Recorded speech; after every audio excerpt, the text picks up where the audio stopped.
Hey guys, what's going on? This is Travis P11. I want to welcome you back to the channel. Well, we're just doing a little late summer project here on the Jeep Cherokee XJ. If you've been following the channel, you know that there's been a lot of things I've done to it. I've taken the moldings off the sides of it.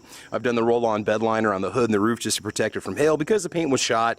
And now it is time to work on these nasty corner bumpers. I'll show them to you here in just a minute. If you've got that style of XJ that's got the plastic corner bumpers, this is going to be the video for you. Now, first of all, let me just say this right now. I'm not a body shop expert. I'm comfortable working on cars. I've done a lot of work on my own vehicles, done some minor body stuff, interior and exterior on my own vehicles.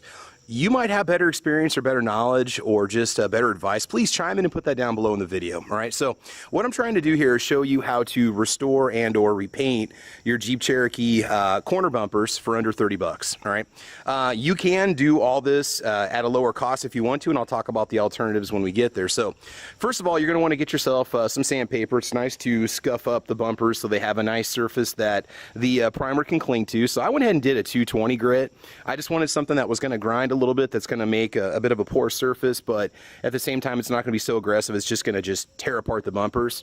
I like to get good painter's tape. You can get cheap tape. You can go to the dollar store and get blue painter's tape if you want to do that. More power to you. You don't have to use fancy sandpaper. If you've got any 220 grit sitting around, you can use that too. Okay, the primer that we're going to use is Rust-Oleum primer. I like to use the Rust-Oleum products. I think they last longer than, say, Krylon for spray paint or some of the other brands that are out there.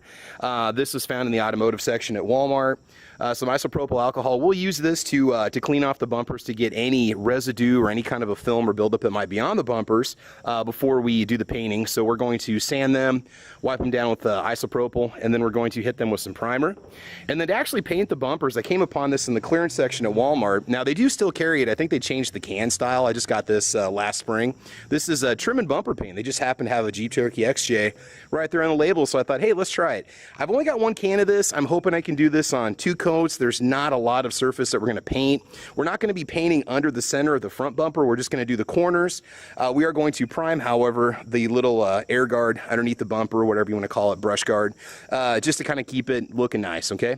So let me go ahead and just show you what these corner bumpers look like and what happened. Now, I should have taken the warning from several YouTubers that watched a video where I took a heat gun to this just to see what would happen. It did restore them back to black, but within about 3 months, they already started to faint again, and this time they were even worse than they were before. And there are people that said, hey man, these are going to look awful as soon as they age. I'm telling you, don't do it. I didn't listen to them, and now I'm paying for it. So this is the one thing that my Jeep really needs to make it look nice again. But you can see how I got that fantastic Mopar molding going on, and it had problems even before I heat gunned it, so I really couldn't have made it look any worse than I already did. Again, I've taken off the side moldings and took off the adhesive for that. Rust isn't too bad on this vehicle. I got a little patch or two back there by the door. I did new tires and new suspension, just stock replacements. I wanted a nice comfortable ride, so I'm happy to report that that stuff is holding up well. So back to the first step here of the process of refinishing these bumpers. Let's go ahead and get started. Oh, and additional accessories. You may want rubber gloves to wear while you're spray painting. You may want to get yourself a painting respirator, mask, filter. That's entirely up to you. I'm going to be painting outside, so I'm not so worried about it, but if you're sensitive to any kind of chemical or vapors, it might be a good idea for you to consider getting yourself a mask, okay? That's just totally up to you. And obviously going to need yourself a good cup of coffee, so let's go ahead and get started. Okay guys, a couple important tips for you here with the Rust-Oleum trim and bumper paint. Make sure that it is between 50 and 90 degrees and humidity is below 85% to ensure it's going to dry. For the primer, make sure the temperature is between 50 and 90 degrees and the humidity is below 65%. Now I'm sitting at 80% right now, so we're going to wait a little while for the sun to come out and burn off some of this excess moisture, but it's important to follow that because you don't want to be sitting around waiting for hours for your primer to dry, when really, if temperatures are correct and everything's good, you should be good within about 30 minutes to paint your second coat. Okay, I've always wanted to say this. Pro tip, make sure that you go, I would say at least 3 inches thick, if not thicker, with the tape when you lay it down. Double it up, triple it up. That's just going to prevent any overspray from hitting the rest of your vehicle. Not that that's hard to remove, but we just like to prevent that if we can. Also, when it comes time to spray around the tires, you don't have to mask off the tires. Just some common sense here. Throw a towel over the tire. These are nice and clean. I'd hate to get any kind of paint on them, so just throw a towel over the tire. That's going to prevent any overspray from getting on them when you get done. But again, the Cherokee's got such wide gaps, it really doesn't take much to properly mask it off. I might put a little more up here, but for the most part, I feel pretty good to go. So we're going to go ahead and get started sanding. Like I said, I got less than 30 bucks invested in everything that you saw at the beginning of the video.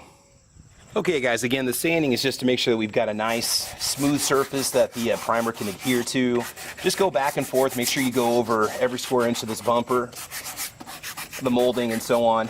Again, it's going to make it so that the primer will stick to it with no problems. If you have any bits of shiny plastic that you see on the bumper at all after you sand it and wipe everything off, hit it one more time. Anything that's shiny is going to be a place that the primer may not stick well to, so just keep that in mind. So again, just go back and forth, cover the whole area.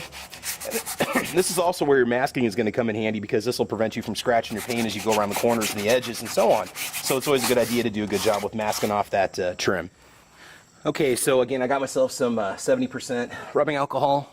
This is a recommendation on the primer can that you do this before you paint. This is just to get all the muck off. The nice thing about this stuff is that it will dry, and so it's not going to leave any kind of residue. So the bumpers might seem a little bit wet, that's okay. You can see it's starting to take off some of the crud. You might want to wear a rubber glove. It's not, well, worst case scenario, you might be allergic to it possibly, but for me, it just dries out my skin, and so that's why I usually just wear rubber gloves when I deal with any kind of rubbing alcohol. But you don't have to if you don't want to. That's up to you. So we'll go and wipe this down a couple times, and then just hit it with a dry paper towel to make sure it's totally dry, and then we'll start priming. So here's some of the results. Definitely make sure you sand that and get it cleaned off good. Okay guys, so just hold the can about 12 to 16 inches away from the surface, and I like to start spraying before I'm actually on the surface I'm gonna spray. That kind of gets the pressure equalized so it doesn't glob up all over the part that you're painting. So again, you just want to go back and forth, lightly overcoating, lightly overlapping each stroke, I guess you could say, or application.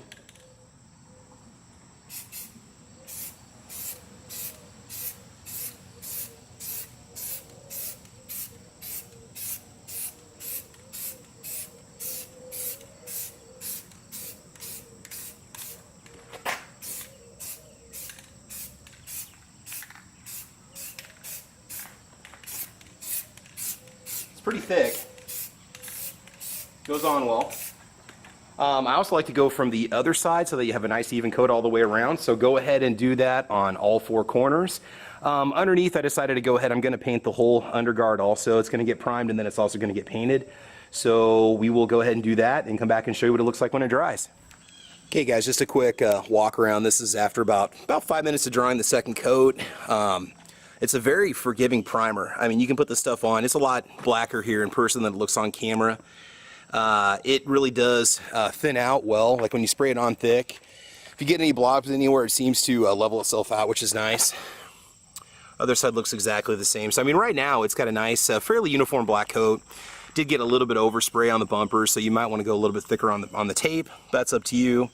But I'm pretty impressed with what I see so far. And again, you can cheap out. You can go, just use a flat black spray paint if you wanted to for $1, and just use a couple coats of that and make it look a little bit nicer. But I'm telling you, it's probably going to wear off within a few months. So you don't want to skimp on the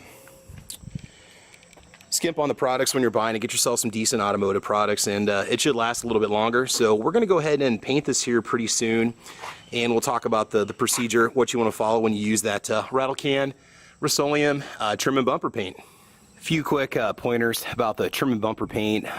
Just make sure it's between, again, 50 and 90 degrees when you're applying it. Make sure the humidity is below 85% to ensure it dries properly. Make sure you put a second coat on. You can put a second coat on within a couple minutes after applying the first coat. You want to make sure it's dry to the touch. It does say it's 70 degrees and 50% relative humidity. Let's see here. Dries to the touch in 20 minutes. It's fully dry in 24 hours.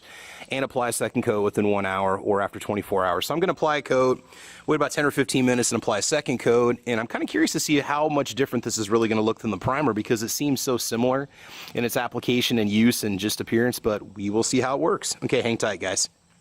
Again, just do your nice even coats back and forth. Keep going back and forth, even coats, overlap it as you do it. Maybe hit that vertical one time on both sides. There we go. And then just continue applying back and forth. They cover every surface at least once.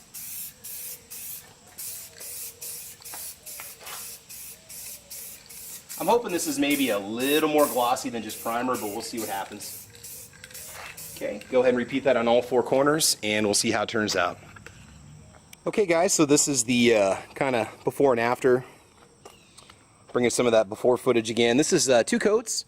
Stuff turned out really, really nice. Let's go ahead and check that. The back quarters over here. Not completely dry. I'm going to let it dry for a little while. I'm going to give you guys a 5-month update on this when it's all done.